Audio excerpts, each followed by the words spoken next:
Samedi le 20, bienvenue en prenant votre café. J'espère que vous allez bien. Est-ce qu'il fait froid par chez vous? Il fait frais, hein? Mais c'est l'hiver. On n'a quand même pas eu des grands froids comme en Alberta. Mais on va parler un petit peu de ça avec la possibilité de revendre son électricité qu'on fabrique. Il y avait des limitations. Moi, j'aime ça. J'aime ça. Pierre Poilievre, ça j'adore, hein, qui donnait bon coup de pied dans les mers de gauche, défaitistes et qui attendent toujours après quelqu'un. Hein? Ben, c'est une maudite bonne leçon. Et la FAE, on va parler de ça. Hey, je suis retombé en 1989 pour un super article sur le microbrasserie. On va regarder ça ensemble. Les véhicules électriques, ça va pas bien, les ventes. Hein? Et après le prêt, on a, avant le crash, l'émission, moi, j'ai nommé une autre émission que je vais vous parler, souvent en finance, après le prêt. Hein? Voyons, mes pitons, paye sur lui.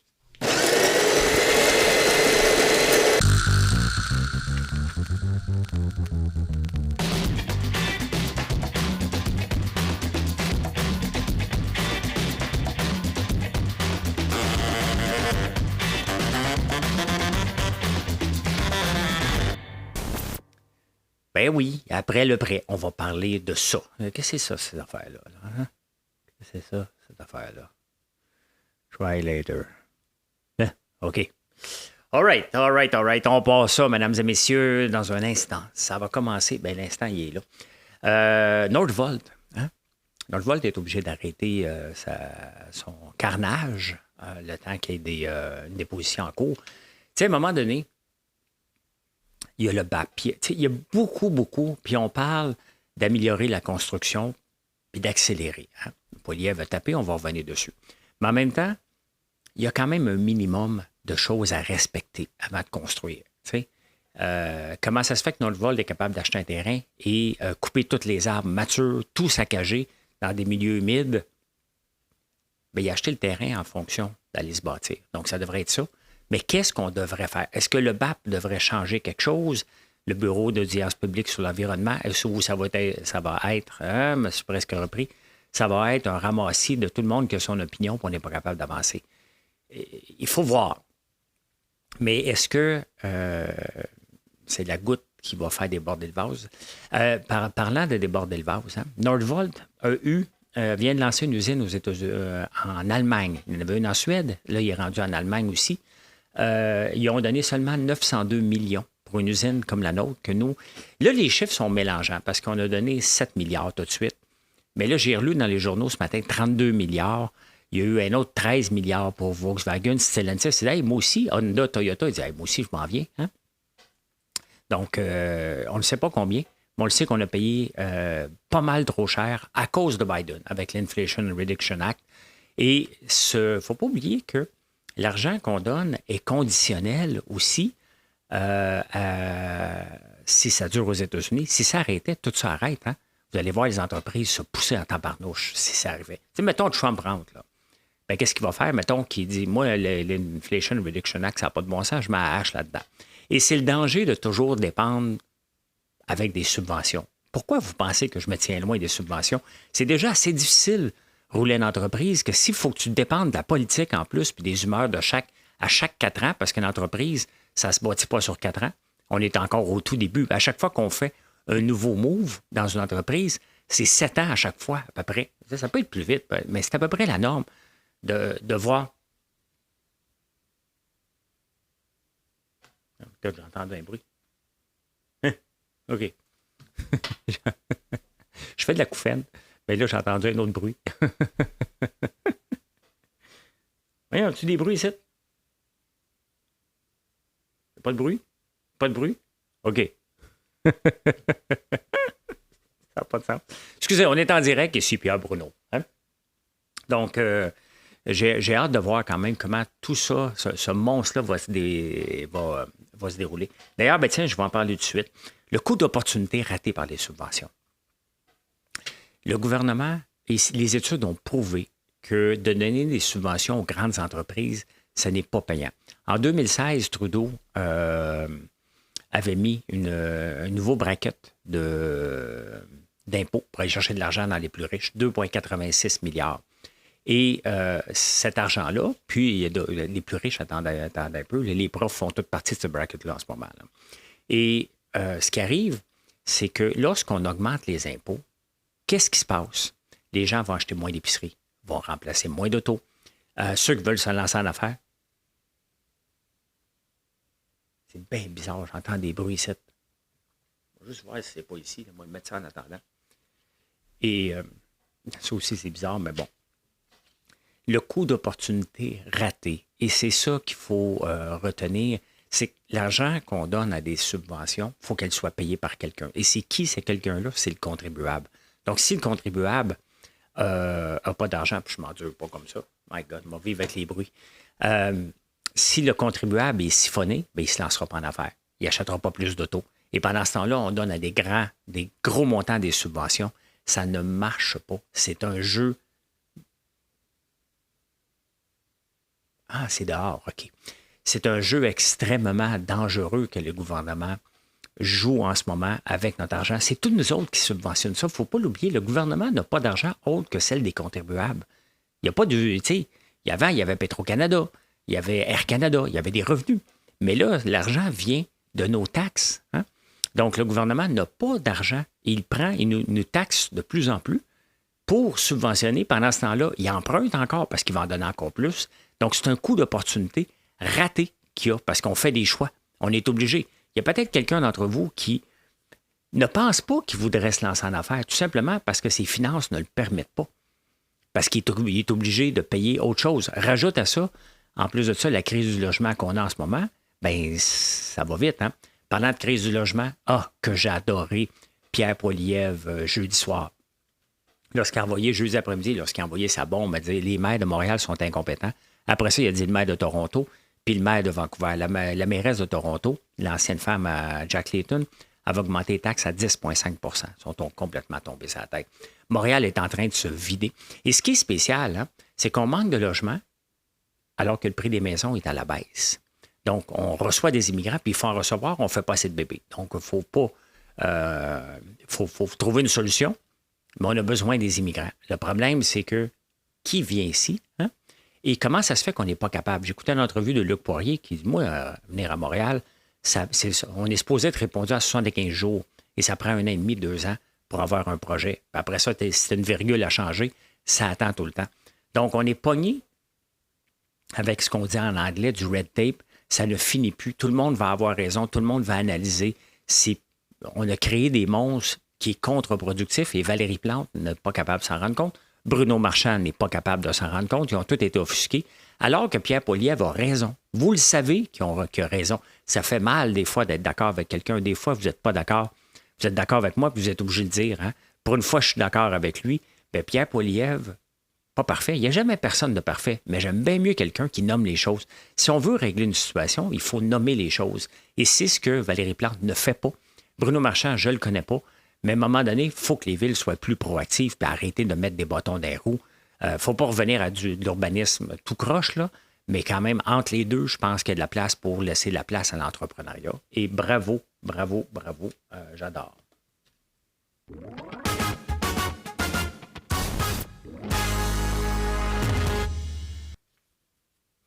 La FAE, hein, ça vote un peu partout. C'est complètement fou. Hein? Ils donnent un mandat de grève. Les autres ne vont pas en grève. OK. Donc, ils se ramassent à la même chose. Donc, eux autres, ils disent, ben non, on a fait 22 jours, on veut plus. Hein? Là, ils regardent la composition des classes, pas grand-chose à part le 8 000 $. On regarde la flexibilité, on n'entend pas parler encore. On ne sait même pas encore, alors que c'est nous les payeurs, c'est nous autres les contribuables qui vont le payer. Qu'est-ce que le gouvernement a gagné dans cette convention collective-là, au point de vue flexibilité? Il l'a-tu gagné? Mais il y a de l'air à pas avoir gagné grand-chose parce que même sont 3 sur 9 maintenant qui ont dit non, mais qu'est-ce qui va arriver? Est-ce que c'est la majorité qui l'emporte? Qu'est-ce qui va arriver avec ceux qui ont dit non? Ils vont rentrer au travail pendant 4 ans en beau joie le vert. Donc, vous voyez comment ça ne fonctionne pas des conventions collectives et pourquoi il faut revenir à la méritocratie. Hein? Pourquoi une convention collective? Tu devrais avoir autre chose que ça. Des fronts communs, ça ne satisfait pas personne. Donc, on est pogné avec... On a fait chier la population, excusez le mot, avec une grève. Et là, à la fin, on se ramasse dans le même bateau, dans la même situation, puis plus que les gens avaient des attentes, les attentes ne sont pas rencontrées, ils sont encore plus en maudit. C'est ça que ça a donné. Là, on va avoir le résultat le 7 février. Ils vont se retourner en grève si ça ne marche pas? Qu'est-ce qui arrive? Là, je ne suis pas un spécialiste, mais qu'est-ce qui arrive si une partie d'un syndicat dit non, nous autres, on ne signe pas ça, on ne veut rien savoir, ils sont obligés de l'accepter? Il y a bien des choses qui vont se passer. Donc, finalement, hein, il n'y a personne de gagnant. Puis le contribuable est perdant parce qu'il se ramasse avec une augmentation de salaire de 24 à donner à des gens qui ne sont pas contents. Et c'est la première chose pour être productif dans n'importe quoi, c'est d'être heureux dans ce qu'on fait. Donc, on a donné 24 des gens qui ne sont pas contents. À revoir le monopole de l'État d'Hydro-Québec. Hein. Le syndicat, l'autre jour, était sorti disant que Hydro-Québec veut mettre fin au monopole, puis on va avoir des pannes comme des années 60. C'est pas ça qu'il veut faire. Et ce qu'il veut faire c'est intéressant, hein? Fitzgibbon qui est derrière ça. C'est que, admettons que j'ai de la biomasse chez moi. Hein? Donc, j'ai une fournaise, je fais ma propre électricité. Bien, celui d'à côté, mettons, il pourra en bénéficier si c'est à proximité. C'est la seule chose qu'on peut faire. Si j'ai une éolienne dans ma cour, je ne peux pas dire à mon voisin, regarde, tire-toi un fil, tu vas pouvoir prendre mon électricité. Ça, c'est illégal. Et c'est ça qu'on veut rendre légal. Celui qui a des éoliennes, mettons, dans un parc industriel. Tu as des éoliennes, puis là, tu dis, bien, regarde, on va se mettre ensemble.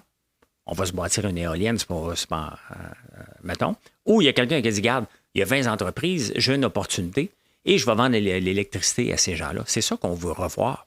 Et ça, pour moi, c'est du dynamisme. Hein? Hydro-Québec est un monstre. C'est gros. Ça n'avance pas assez vite. Donc, pourquoi ne pas avoir les deux? Bien, c'est pas pourquoi. C'est que ça va arriver, tout simplement. Et c'est une bonne nouvelle. Ce n'est pas contre la privatisation. On ne retourne pas en arrière. C'est à proximité. Avant, c'était vraiment voisin, là, juste pour la biomasse. Donc, on l'élargit avec toutes les autres. Mettons que je pourrais faire un mini-barrage chez nous. Bien, peut-être que 3-4 alentours pourraient en bénéficier. Et ça, il faut souligner ça. Ce qu'on veut, là, c'est avancer comme société. Pas rouler ses breaks à la demande des syndicats. On veut avancer. Et de toute façon, si on veut avancer vers 2035, 100% électrique, les autos, on n'y arrivera pas avec Hydro-Québec. On n'y arrivera pas. C'est 14 à 15 ans pour chacun des nouveaux développements. On n'a pas l'électricité. En ce moment, on n'a pas eu de grand froid, mais regardez bien, quand on va avoir des grands froids, on va probablement nous délester ou couper des courants. Je vais être probablement le premier à Outremont, là. Mais voilà, hein? Voilà. Donc, oui, moi, je trouve ça super intéressant.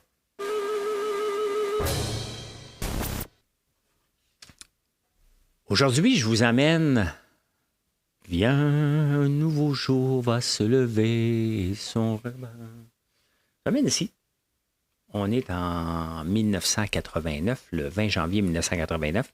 Les petites brasseries artisanales songent en l'embouteillage. Et c'était nouveau, hein? Ça a commencé en 1986, les microbrasseries au Québec. Et ils en faisaient juste dans les pubs, hein? Dans les pubs en fût. Puis à partir de 86, là, il y en a une couple, je ne sais pas si ça existe encore, mais 86, que les premières petites brasseries artisanales ouvraient leurs portes dans les cantons de l'Est. Massawipi, est-ce que ça existe encore? Le Chien d'Or à Lennoxville. À Montréal fut le Cheval Blanc. Ça existe encore. Et depuis 2 ans, la direction de l'industrie alcoolique du ministère de l'Industrie, en effet, a octroyé 11 permis d'exploitation, dont 4 artisanaux, à des brasseurs.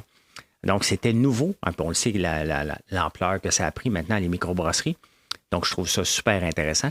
Je voulais vous montrer autre chose aussi. Regardez bien, en 1989, un peu. C'était dans la presse. On va revenir ici. Je vais vous montrer les taux d'intérêt. Les taux d'intérêt en 1989. Il était une fois. Ça, c'est John Reagan. Et ça, regardez. Émission spéciale, un premier enfant. Parler pour parler avec Jeannette Bertrand. Ce soir, 22h, ça jouait tard, hein? L'Attention au monde, c'était avec Claire Lamarche, à droite parole. Faisait de la pub, Télé-Québec, dans ce temps-là, hein? Radio-Québec, ça s'appelait. C'est drôle, Radio-Québec pour... j'ai vu les taux d'intérêt, puis là, je les vois plus.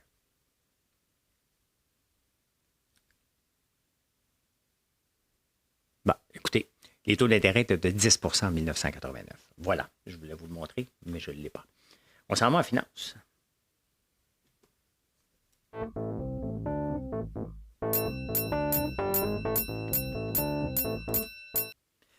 beaucoup d'articles. Hein? Je vais vous parler, j'ai écouté l'émission avant le crash sur tout.tv. Maintenant, je vais vous parler après le prêt.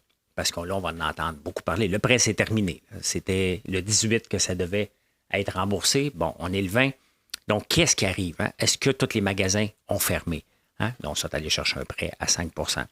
Maintenant, il reste qu'on est dans une période d'incertitude. Une période, toute période qui suit l'endettement. Et les gouvernements le sont endettés. À un moment donné, tu ne peux pas continuer à l'infini.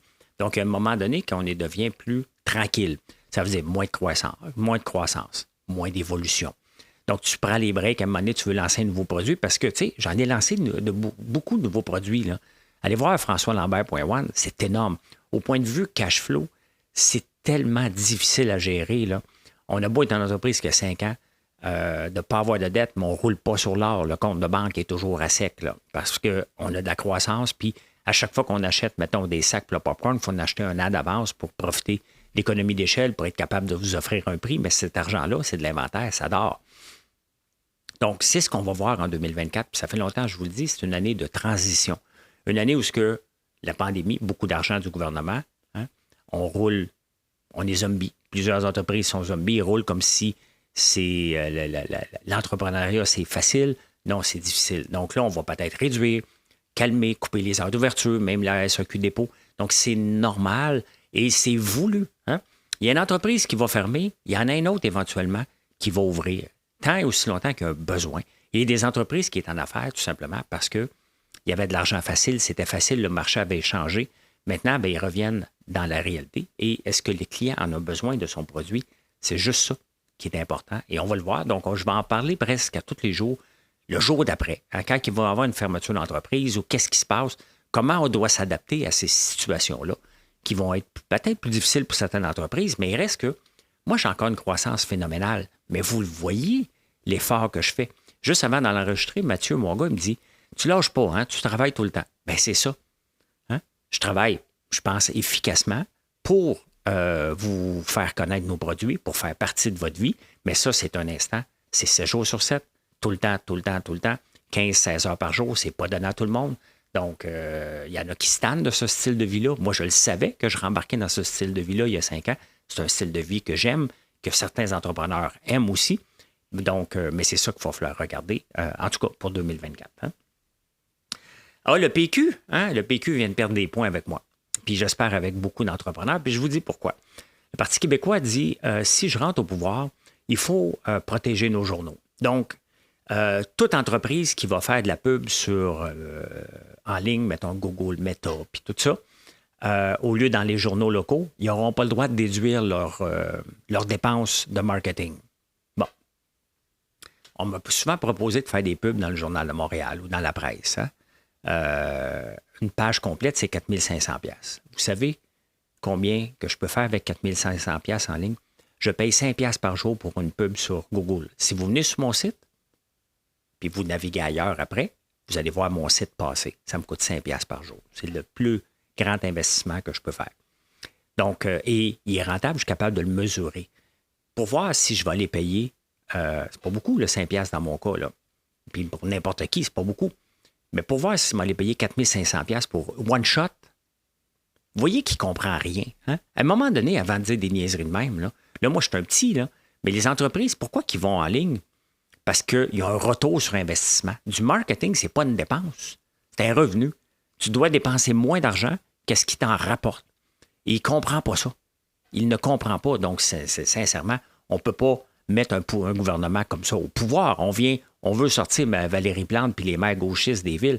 On ne ramènera pas quelqu'un de gauche qui pense comme ça, qui ne comprend pas l'impact que ça aurait sur les entreprises. Tu sais, il y avait mes bobettes, je pense, qui disaient qu'ils mettaient jusqu'à 100 000 par mois. Ça ne serait pas déductible. Il ne peut pas le mettre dans les journaux. Ce n'est pas rentable. My God, hein? Beaucoup de lettres. Si on ne le met pas dans les journaux, c'est parce que ce n'est pas rentable. OK?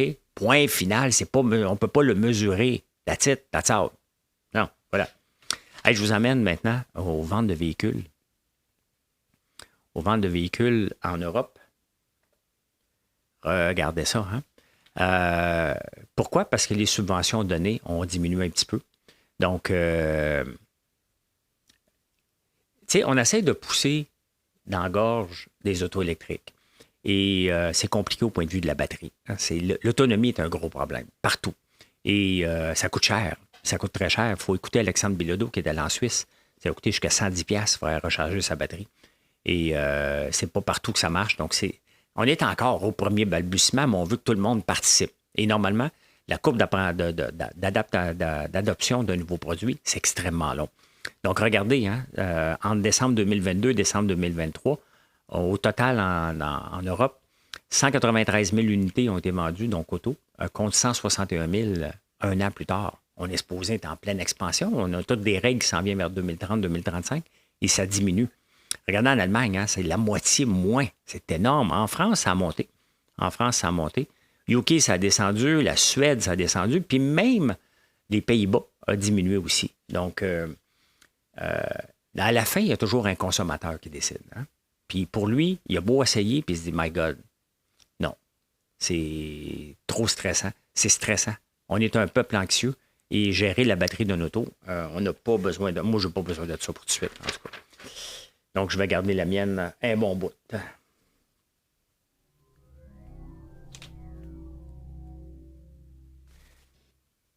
Au Japon, un des plus grands prix littéraires vient d'être donné à une écrivaine qui a utilisé ChatGPT pour écrire son roman. Elle a gagné un grand prix littéraire.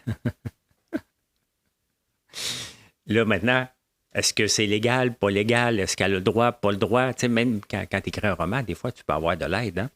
Donc, est-ce qu'avoir de l'aide, l'intelligence artificielle, c'est différent que d'avoir de l'aide d'un humain à côté pour gagner un prix? Tu sais, parce qu'elle l'a certainement peaufiné, mais elle a gagné un prix. J'ai hâte de voir ce qui va arriver. Elle l'a-tu dit après? Ou elle l'a eu après, mais ChatGPT est capable d'écrire.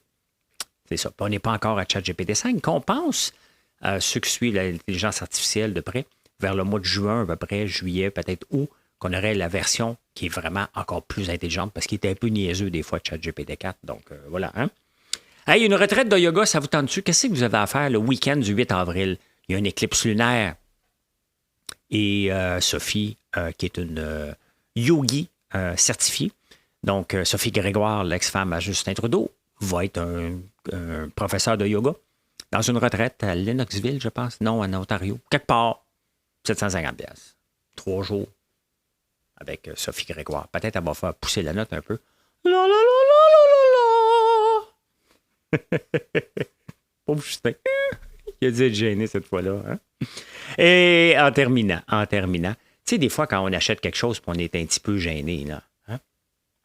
Un petit peu gêné. Mettons, quand on achetait des condoms, là, au tout début, là. Hein? Hey, je te jure que tu remplissais le panier d'épicerie, hein? Le panier était bien plein, puis tu avais glissé la boîte de condom, puis la fille, hein? Des larges! Pas l'air d'un large, toi? Hein, mettons. Mais là, maintenant, regardez, hein? Pour les plantes, tu vas avoir des belles plantes. Hein? Là, maintenant, tu vas pouvoir acheter du Viagra, tu vas dire, c'est pour mes plantes. Hein? Donc, regardez, si tu mets du Viagra le jour 1, 12 jours plus tard, versus si tu mets une aspirine, ça a l'air que l'aspirine est bonne aussi pour faire pousser des plantes. Moins beau, quand même. De la flower food, donc de la bouffe pour les fleurs. Ou tu peux mettre, c'est au UK, tu peux mettre des scènes noires. C'est en cuivre. Donc, ça aide aussi, mais ce qui aide beaucoup, c'est le Viagra. Une petite pilule bleue dans ta plante pour qu'elle t'offre 12 jours. Là. Hein? Saint-Valentin s'en vient. C'est le temps de peut-être en acheter pour toi, puis en acheter pour la plante. Hein? Fais 2 pour 1.